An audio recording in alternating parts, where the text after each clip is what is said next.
Leitura da Bíblia em um ano, dia 155. Hoje leremos 1 Reis capítulos 9 e 10, Provérbios 4 e Hebreus capítulos 3 e 4. Provérbios 9. Sucedeu, pois, que tendo acabado Salomão de edificar a casa do Senhor e a casa do rei, e tudo o que tinha desejado e designara fazer, o Senhor tornou a aparecer-lhe como lhe tinha aparecido em Gibeão. E o Senhor lhe disse: Ouvi a tua oração e a tua súplica que fizeste perante mim. Santifiquei a casa que edificaste, a fim de pôr ali o meu nome para sempre. Os meus olhos e o meu coração estarão ali todos os dias. Se andares perante mim, como andou Davi teu pai, com integridade de coração e com sinceridade, para fazeres segundo tudo o que te mandei e guardares os meus estatutos e os meus juízos, então confirmarei o trono de teu reino sobre Israel para sempre, como falei acerca de Davi teu pai, dizendo: não te faltará sucessor sobre o trono de Israel. Porém, se vós e vossos filhos, de qualquer maneira, vos apartardes de mim, e não guardares os meus mandamentos e os meus estatutos, que vos prescrevi, mas fordes e servirdes a outros deuses, e os adorardes, então eliminarei Israel da terra que lhe dei, e a esta casa que santifiquei ao meu nome, lançarei longe da minha presença, e Israel virá a ser provérbio e montejo entre todos os povos.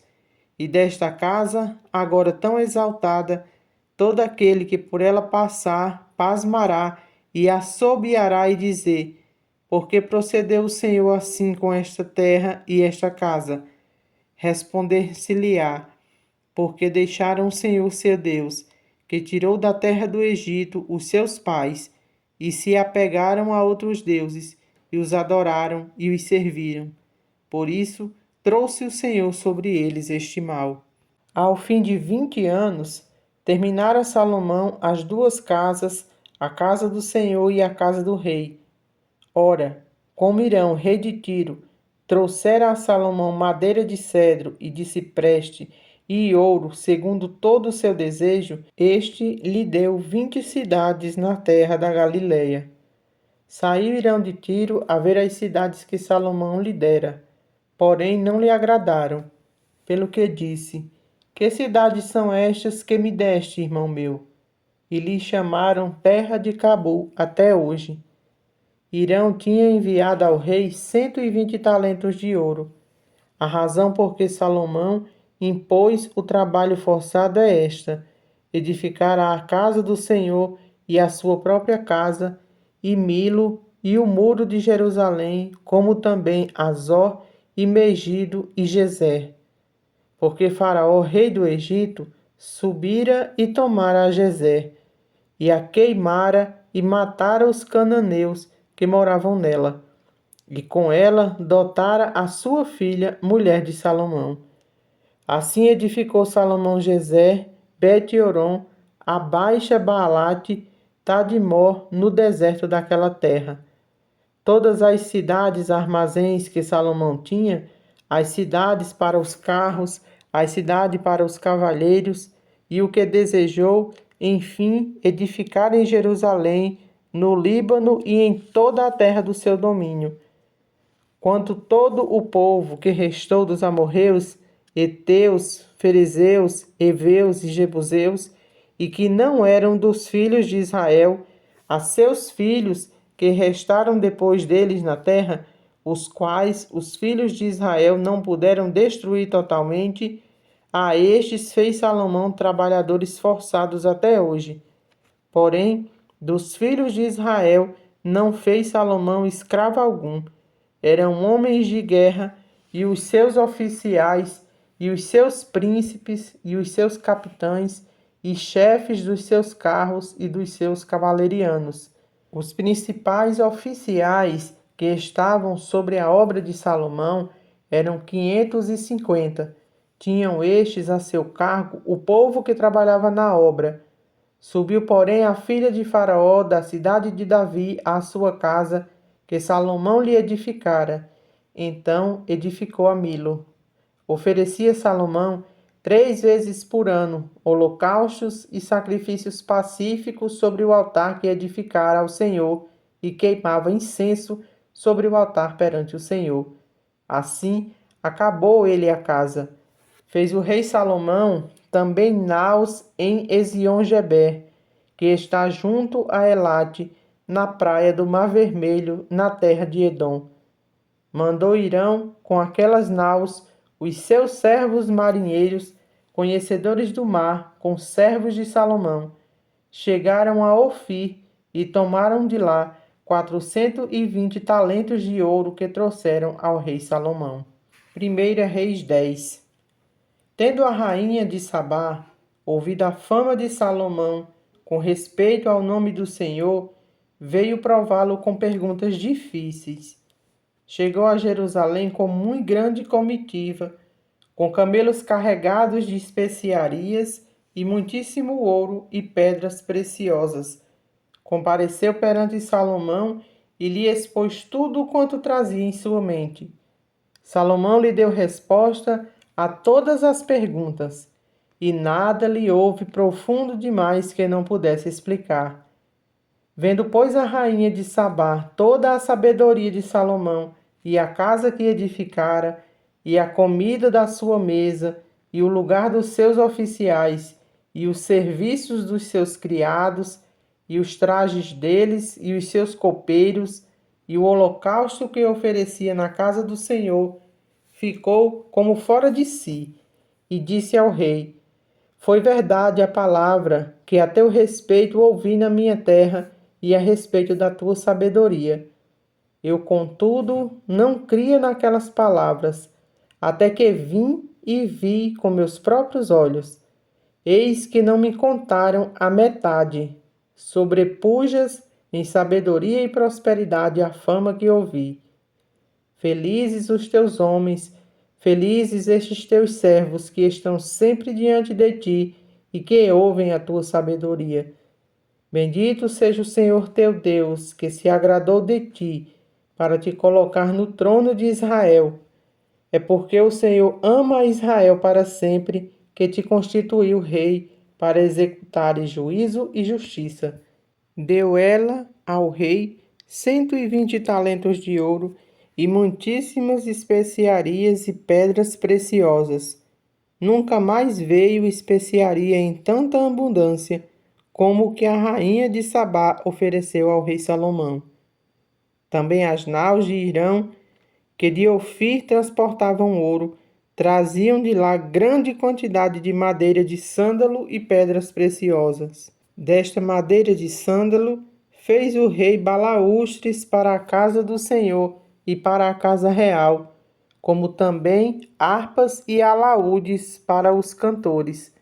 Tal madeira nunca se havia trazido para ali, nem se viu mais semelhante madeira até o dia de hoje. O rei Salomão deu à rainha de Sabá tudo quanto ela desejou e pediu, afora tudo o que lhe deu por sua generosidade real. Assim voltou e se foi para a sua terra com os seus servos. O peso do ouro que se trazia a Salomão cada ano era de 666 talentos de ouro, além do que entrava dos vendedores e do tráfico dos negociantes e de todos os reis da Arábia e dos governadores da terra. Fez o rei Salomão 200 paveses de ouro batido, 600 ciclos de ouro mandou pesar para cada pavês. Também fez 300 escudos de ouro batido, 3 arratéis de ouro mandou pesar para cada escudo, e o rei os pôs na casa do bosque do Líbano. Fez mais o rei um grande trono de marfim e o cobriu de ouro puríssimo. O trono tinha 6 degraus, e espaldar do trono ao altar era redondo de ambos os lados, tinha braços junto ao assento e 2 leões junto aos braços. Também 12 leões estavam ali sobre os 6 degraus, um de cada extremo destes. Nunca se fizera obra semelhante em nenhum dos reinos. Todas as taças de que se servia o rei Salomão para beber eram de ouro, e também de ouro puro, todas os da casa do bosque do Líbano. Não havia nelas prata, porque nos dias de Salomão não se dava a ela estimação nenhuma, porque o rei tinha no mar uma frota de Tarsis, com as naus de Irão. De 3 em 3 anos voltava a frota de Tarsis, trazendo ouro, prata, marfim, búzios e pavões. Assim, o rei Salomão excedeu a todos os reis do mundo, tanto em riqueza como em sabedoria. Todo o mundo procurava ir ter com ele para ouvir a sabedoria que Deus lhe pusera no coração. Cada um trazia o seu presente, objeto de prata e de ouro, roupas, armaduras, especiarias, cavalos e mulas, assim ano após ano. Também ajuntou Salomão carros e cavaleiros. Tinha 1.400 carros e 12.000 cavalarianos, que distribuiu às cidades para os carros e junto ao rei em Jerusalém. Fez o rei que em Jerusalém houvesse prata como pedras e cedros em abundância, como os sicômoros que estão nas planícies. Os cavalos de Salomão vinham do Egito e da Cilícia, e comerciantes do rei os recebiam da Cilícia por certo preço. Importava-se do Egito um carro por 600 siclos de prata e um cavalo por 150. Nas mesmas condições, as caravanas os traziam e exportavam para todos os reis dos heteus e para os reis da Síria. Provérbios 4. Ouvi, filhos, a instrução do Pai, e estais atentos para conhecer o entendimento. Porque vos dou boa doutrina. Não deixeis o meu ensino. Quando eu era filho, em companhia de meu pai, tenro e único diante de minha mãe, então ele me ensinava e me dizia: retenha o meu coração as minhas palavras, guarda os meus mandamentos e vive. Adquire a sabedoria, adquire o entendimento, e não te esqueças das palavras da minha boca, nem delas te apartes. Não desampares a sabedoria, e ela te guardará. Ama e ela te protegerá. O princípio da sabedoria é: adquire a sabedoria. Sim, com tudo o que possuís, adquire o entendimento. Estima e ela te exaltará. Se a abraçares, ela te honrará. Dará à tua cabeça um diadema de graça e uma coroa de glória te entregará. Ouve, filho meu, e aceita as minhas palavras, e se te multiplicarão os anos de vida. No caminho da sabedoria te ensinei, e pelas veredas da retidão te fiz andar. Em andando por elas, não se embaraçarão os teus passos. Se correres, não tropeçarás.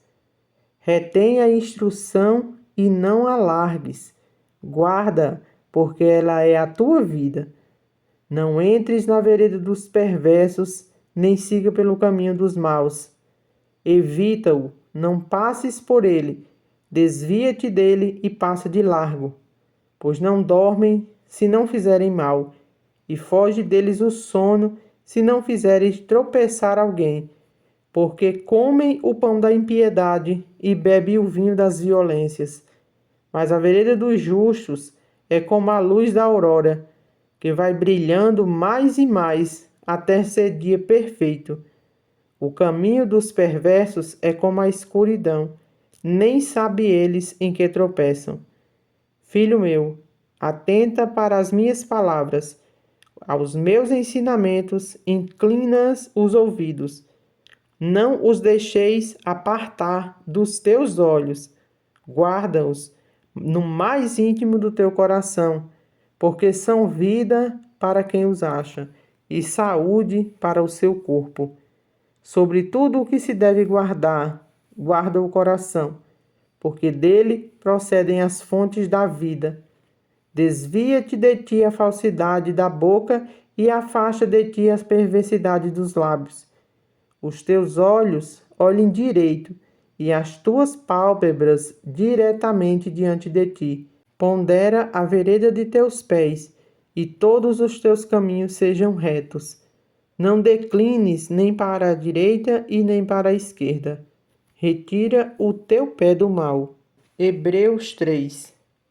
Por isso, santos irmãos, que participais da vocação celestial, considerai atentamente o apóstolo e sumo sacerdote da nossa confissão, Jesus, o qual é fiel, aquele que o constituiu, como também o era Moisés em toda a casa de Deus. Jesus, todavia, tem sido considerado digno de tanto maior glória do que Moisés, quanto maior honra do que a casa tem aquele que a estabeleceu. Pois toda a casa é estabelecida por alguém, mas aquele que estabeleceu todas as coisas é Deus. E Moisés era fiel em toda a casa de Deus, como servo, para testemunho das coisas que haviam de ser anunciadas. Cristo, porém, como filho, em sua casa, a qual casa somos nós, se guardarmos firmes até o fim a ousadia e a exultação da esperança. Assim, pois, como diz o Espírito Santo, hoje, se ouvirdes a sua voz, não endureçais o vosso coração, como foi na provação do dia da tentação no deserto, onde os nossos pais me tentaram, pondo-me à prova, e viram as minhas obras por 40 anos. Por isso, me indignei contra esta geração e disse: estes sempre erram no coração, eles também não conheceram os meus caminhos. Assim jurei na minha ira, não entrarão no meu descanso. Tende cuidado, irmãos, jamais aconteça haver em qualquer de vós perverso coração de incredulidade que vos afaste do Deus vivo. Pelo contrário, exortai-vos mutuamente cada dia, durante o tempo que se chama hoje, a fim de que nenhum de vós seja endurecido pelo engano do pecado. Porque nos temos tornado participantes de Cristo, se de fato guardamos firmes até ao fim a confiança que desde o princípio tivemos. Enquanto se diz: hoje, se ouvirdes a sua voz, não endureçais o vosso coração, como foi na provação. Ora, quais os que, tendo ouvido, se rebelaram? Não foram de fato todos os que saíram do Egito por intermédio de Moisés? E contra quem se indignou por 40 anos? Não foi contra os que pecaram, cujos cadáveres caíram no deserto? E contra quem jurou que não entrariam no seu descanso, senão contra os que foram desobedientes? Vem, pois, que não puderam entrar por causa da incredulidade. Hebreus 4. Temamos, portanto, que, sendo-nos deixada a promessa de entrar no descanso de Deus, suceda parecer que algum de vós tenha falhado, porque também a nós foram anunciadas as boas novas, como se deu com eles. Mas a palavra que ouviram não lhes aproveitou, visto não ter sido acompanhada pela fé naqueles que a ouviram. Nós, porém, que cremos, entramos no descanso conforme Deus tem dito. Assim jurei na minha ira, não entrarão no meu descanso. Embora certamente as obras estivessem concluídas desde a fundação do mundo, porque em certo lugar assim disse, no tocante ao sétimo dia: e descansou Deus no sétimo dia de todas as obras que fizera. E novamente no mesmo lugar: não entrarão no meu descanso. Visto, portanto, que resta entrarem alguns nele e que por causa da desobediência não entrarão aqueles aos quais anteriormente foram anunciadas as boas novas. De novo, determina certo dia, hoje, falando por Davi, muito tempo depois, segundo antes fora declarado: Hoje, se ouvirdes a sua voz, não endureçais o vosso coração. Ora, se Josué lhes houvesse dado descanso, não falaria posteriormente a respeito de outro dia. Portanto, resta um repouso para o povo de Deus, porque aquele que entrou no descanso de Deus, também ele mesmo descansou de suas obras, como Deus das suas. Esforcemo-nos, pois, por entrar naquele descanso, a fim de que ninguém caia segundo o mesmo exemplo de desobediência, porque a palavra de Deus é viva e eficaz, e mais cortante do que qualquer espada de dois gumes, e penetra até o ponto de dividir a alma, o espírito, juntas e medulas, e é apta para discernir os pensamentos e propósitos do coração. E não há criatura que não seja manifesta na sua presença. Pelo contrário, todas as coisas estão descobertas e patentes aos olhos daquele a quem temos de prestar contas. Tendo, pois, a Jesus, o Filho de Deus, como grande sumo sacerdote que penetrou os céus, conservemo-nos firmes à nossa confissão. Porque não temos sumo sacerdote que não possa compadecer-se das nossas fraquezas. Antes, foi ele tentado em todas as coisas à nossa semelhança, mas sem pecado. Acheguemo-nos, portanto, confiadamente junto ao trono da graça, a fim de recebermos misericórdia e acharmos graça para socorro em ocasião oportuna.